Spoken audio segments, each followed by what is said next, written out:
देखिए, अमित शाह जी को पिटवाया गया नहीं पिटवाया गया इसकी तो कोई मालूमात नहीं है, लेकिन अगर ऐसा है 48 वर्षों की शैक्षणिक उत्कृष्टता के साथ 23 से भी ज्यादा प्रमुख बीटेक प्रोग्राम्स और 600 से अधिक अंतर्राष्ट्रीय छात्रों के साथ विज्ञान डीम्ड टू बी यूनिवर्सिटी देश की बेहतरीन यूनिवर्सिटी में से एक है। तो क्या अमित शाह उसी का बदला सारे विपक्ष से ले रहे हैं? किसी को जेल में डाल रहे हैं, किसी के खिलाफ ईडी की कार्रवाई करा रहे हैं, किसी के खिलाफ सीबीआई की इंक्वायरी हो रही है। तो ऐसा लगता है कि इसी का बदला अमित शाह जी अब सरकार में हैं तो ले रहे हैं। लेकिन मैं उनसे बड़े अदब से कहूँगा, कल किसी की सरकार थी, उसमें आपके साथ ऐसा हुआ, आज आप उसका बदला ले रहे हो, तो क्या भविष्य के अंदर अगर आपकी सरकार नहीं रही तो क्या ये इतिहास जारी रहेगा? जी सर, एक गिरिडीह को लेकर सवाल है। वहाँ पर शो के बीच विवाद हुआ, फिर ऐसे खबर है कि हिंसा हुई, अब उस पर पॉलिटिक्स हो रही है। एक तरफ बीजेपी सांसद निशिकांत दुबे हैं जो ये कह रहे हैं कि बांग्लादेशी वहाँ पर काफ़ी ज़्यादा हैं। पूर्व प्रधानमंत्री मनमोहन सिंह जी का नाम भी उन्होंने लिया है और निशाना साधा है, कुल मिलाकर कांग्रेस पर साधा है। हालांकि कांग्रेस के जो बयान है उसमें यूपी वाला मस्जिद ढकने वाला जो बयान है वो कहा जा रहा है। तो आपकी प्रतिक्रिया सर इस पर? देखिए, जहाँ तक इस भारतीय जनता पार्टी के नेताओं का कहना है कि वहाँ पे रोहिंग्याज मुसलमान आ गए, तो क्या वो हवाई जहाज में बैठ के आए, हवा में उड़ के आए? क्या बॉर्डर सिक्योरिटी फोर्स नहीं लगी हुई है? और लगातार आप इस तरीके के मुद्दे उठा रहे हैं, आप इन्हें वापस क्यों नहीं भेजते?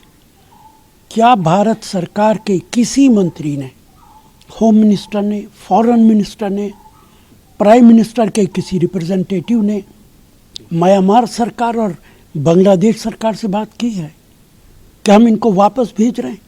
अमेरिका ने तो 1 महीने के अंदर हमारे लोगों को हथकड़ी लगा के वापस भेज दिया। और हम 12 साल से भारतीय जनता पार्टी के नेताओं से यही मुद्दा सुनते चले आ रहे हैं। आप उन्हें वापस भेजिए, आपके पास ताकत है, आप उनसे बात कीजिए। लेकिन आपने किसी देश से बात नहीं की है। आप ये देश के अंदर हिंदू मुसलमान करने के लिए ये मुद्दा उठाते हैं। हर साल होली आई है, हजारों साल से होली खेली जा रही है, हजारों साल से जुमे की नमाज हो रही है। ये हालात तो कभी नहीं पैदा हुए। संभल के अंदर मस्जिदों को तिरपाल से ढकना पड़ा।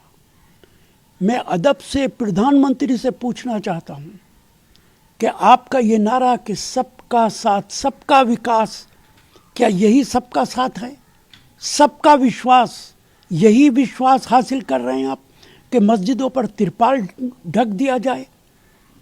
ये इससे ज़्यादा शर्मनाक बात किसी भी सरकार के लिए नहीं हो सकती कि लोकतांत्रिक देश के अंदर एक मज़हब के मानने वालों के इबादत गाहें डर के मारे कपड़े से और तिरपाल से ढक दी जाएं। इतिहासकार बीजेपी के नेताओं को कभी माफ़ नहीं करेगा। सर, अगला सवाल कर्नाटक को लेकर है। वहाँ पर मुस्लिम्स को 4% कोटा देने की सहमति हो गई है। तेजस्वी सूर्या बीजेपी के नेता हैं, वो कह रहे हैं कि ये संविधान के लिए खतरा है और बीजेपी ये भी कह रही है कि ये जिन्ना वाली मुसलमान इस देश में सबसे ज़्यादा बैकवर्ड है। संविधान ये हक देता है कि सोशली बैकवर्ड लोगों को सरकार रिजर्वेशन भी दे सकती है, मराद भी दे सकती है, फाइनेंशियल मदद भी दे सकती है। मुसलमान कम्युनिटी बहैसियत एक सोशली बैकवर्ड कम्युनिटी है। इसलिए कर्नाटका के अंदर अगर उनकी कोई मदद की जा रही है तो वो संविधान के मुताबिक है। सर, एक सवाल पंजाब को सर में एक मंदिर पर ग्रेनेड हमला हुआ जिसका सीसीटीवी फुटेज भी सामने आया। बीजेपी सवाल आम आदमी पार्टी पर ये उठा रही है कि जो सुरक्षा है वो तो अरविंद केजरीवाल में लगी हुई है। मंदिर पर कोई हमला होता है, निंदनीय है, दुर्भाग्यपूर्ण है। अगर इसमें जिसका भी हाथ है उसके खिलाफ कार्रवाई होनी चाहिए।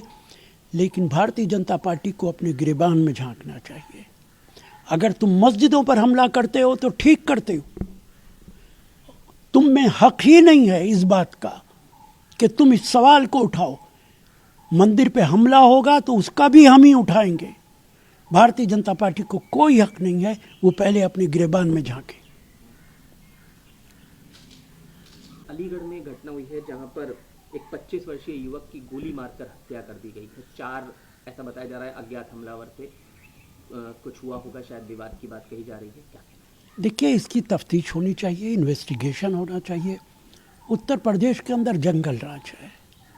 भारतीय जनता पार्टी और उनके मुख्यमंत्री भले ही ये दावा करते हो कि कानूनी व्यवस्था बहुत अच्छी है, लेकिन वहाँ पे कानूनी व्यवस्था बहुत ख़राब है। खुद मुख्यमंत्री ने अभी कहा था कि होली के वक्त जुमे के दिन जो गुंडे लोग हैं, जी समाज के खिलाफ काम करने वाले लोग हैं, जी उनके खिलाफ हम कार्रवाई करेंगे। जब कानूनी व्यवस्था आपकी ठीक है तो ये गुंडे लोग उत्तर प्रदेश में आ कहाँ से गए? इसका मतलब है कि कानूनी व्यवस्था ठीक नहीं है। अलीगढ़ में भी जो कुछ हुआ वो दुर्भाग्यपूर्ण है और जो गुनाहगार हैं उनका पता करके उनके खिलाफ सख्त कार्रवाई करनी चाहिए। और सर आखिरी सवाल सर, तेज प्रताप बिहार से कि ठुमका नहीं लगाओगे तो सस्पेंड कर दिए जाओगे, इस तरह की बात जो है वो तेज प्रताप यादव की तरफ से कही गई है, तो इस पर आपकी प्रतिक्रिया? मैं उनके इस बयान की निंदा करता हूँ।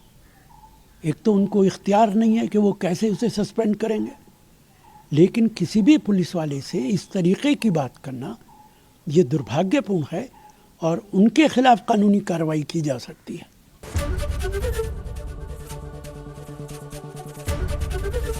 एबीपी गंगा, खबर आपकी, जुबान आपकी।